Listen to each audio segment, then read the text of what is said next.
Good morning, my internet people. It's early morning, 6:30. You can see the dew. I'm going to some garden down. I'm here in the forest, and I want to show you where I normally pick my rabbit feeds.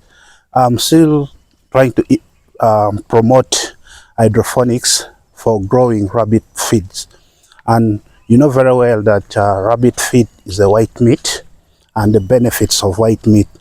So I'm right here in this forest, and I'm going to show you the trails that I follow once in a while, because there's a gentleman who actually brings them.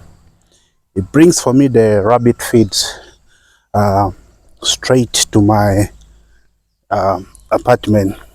And but today I decided to do a morning walk, so that before I start working, I normally do work online. Okay, not normally do work online, but I always work online. So I'm going to show you briefly this forest as I head down. So this is basically the trail that I follow. There are some human activities around this forest here, where people do some bricklaying. Yeah, quite impressive. You could see this. Okay, so people do bricklaying there. Now I'm going to show you this before I even show you my face, but you already know my face. So today we are not at the farm. It actually rained at night, so you can see that is where people are doing some bit of bricklaying. It's an economic activity happening, but in this vast land. So I'm going to walk down up to the farm, and I'll be able to get some rabbit feeds. So let me take you through as you enjoy. I got a lot of questions when I started growing crops using hydroponics. People were asking me, PVC safe for growing crops that can be consumed by humans? But when it comes to PVC is actually safe if you have the right company. Guys, let me show you this. Look at that. See that? Those are some human man-made activity. Don't be surprised that here will be a lake.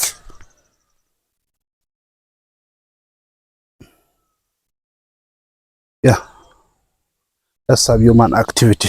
Okay, let's get back. I was still talking about the PVC. The PVC that we use for our hydroponics are very safe. There are some companies that make PVC specifically that contains heavy metal, and some of them are non-food PVCs.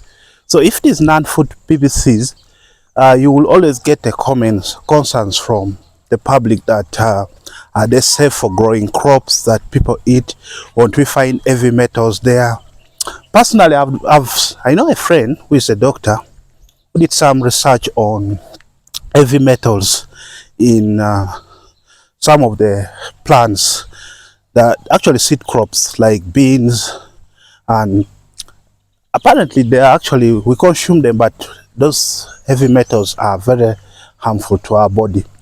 So PVC that we use, we contacted the company and we talked to them before them making those PVCs, and we had to agree to do some bit of contract for them to make PVCs that are very safe for hydroponics. So I'll talk about this even when I'm at the farm, but I just wanted you to know that your concerns about heavy metals, whether PVCs are good and are not good for growing crops, those comments are really taken care of. All right, so this is me. I'm just heading to the garden. The camera may be shaking, but I'm trying to use a tripod which also works as it works as a drone, so I can actually make it go higher and give you a clear aerial view. So PVCs are very safe. So why do I love to grow rabbits or rear rabbits? If you look at every home should have at least animal. You know, there are two things that gives you money in agriculture. You're either growing crops or you're actually rearing animals. But animals sometimes require a large space, and this space may be very expensive to acquire in terms of land. So imagine you have goats, you need probably an acre for pastures, and then also at the same time you need for a penthouse for them. And if you have cows, you need probably many acres. But if you're growing rabbits, you just need a small space, because ideally in an urban setting, I'm within the capital, so it's very difficult for me to get that huge chunk of land. That's why even where I stay, right behind me, even the land I bought is not all that very big. So it's a very small piece of land. It's actually about 11 decimals. So those are the challenges we have as urban farmers. But regardless, we need to proceed onward and do some bit of human activity, like in terms of keeping animals. Animals have more money than crops, and even cash crops like cashew nuts, those ones have actually more money. So the goal is yours. You decide what you want. So let me show you this small, you see this small pond. This pond here, I'm not sure whether there's fish, but if you zoom there, you can see that's a sign of a live aquatic animal. Okay, so there are some people laying bricks there, and they're actually using clay. Clay is the best for constructing, especially if you want to build something that is very resistant to capillarity, to avoid those capillarity issues, DPCs or dam-proof course.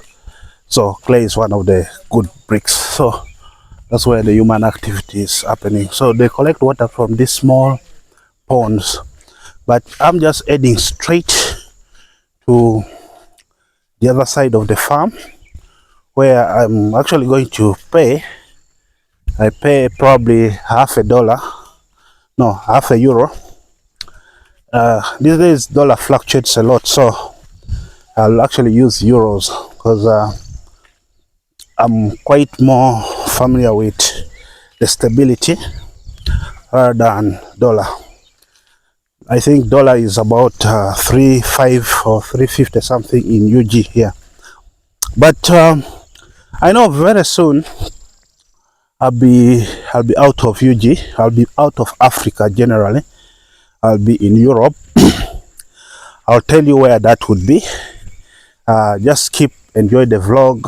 So these are some of the ponds. This is the clay I'm talking about that people actually use for bricks. So this is the small garden. So you can see these are some of the chicken feeds. They are used as manure.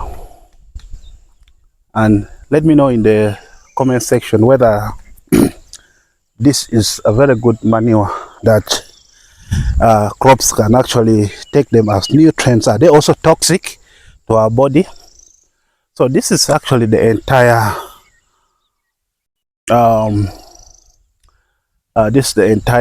wetland where actually people grow crops. So today I'm going to support the other lady and get some feeds for my rabbits, and today they are going to eat broccoli. They've been feeding a lot on spinach, but now they are doing going to be. How are you? How is the work?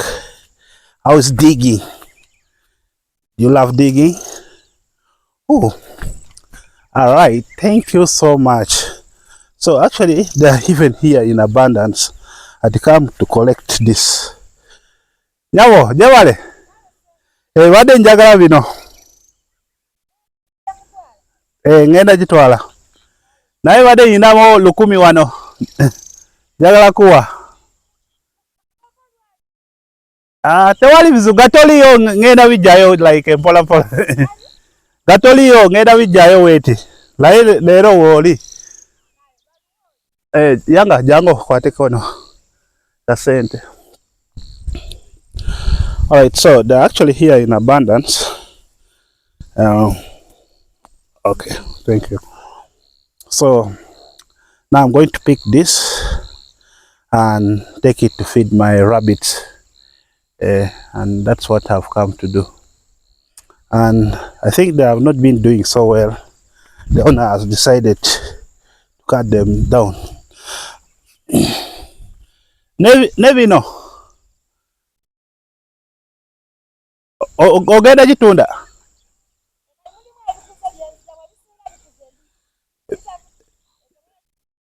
Ogenda jisula. Kale kabitwale ku akamyovu ejiriye bulungi naye ndabika weziri naye wokola wete guno ku crops nojayo bino si nungi. Olaba bino eno efumaga ebere ntono naye wojijeyo nutrients zona zijja wano nezibeera nene.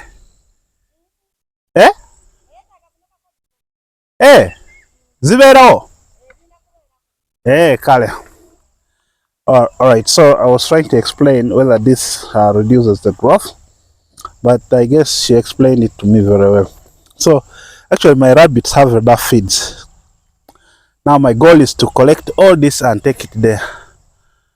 So you can see there, from there up to that side, that's where we get some feeds. Okay, let's try to get some. I'm going to pick some like 1, 2. I'm not going to count, but guys, so these are where I collect some rabbit feeds. People are going to tell me it's not clean or what, but yeah, that is it. It's a very cool place. So you can see right there, all the way. All right, bye. See you on my next video.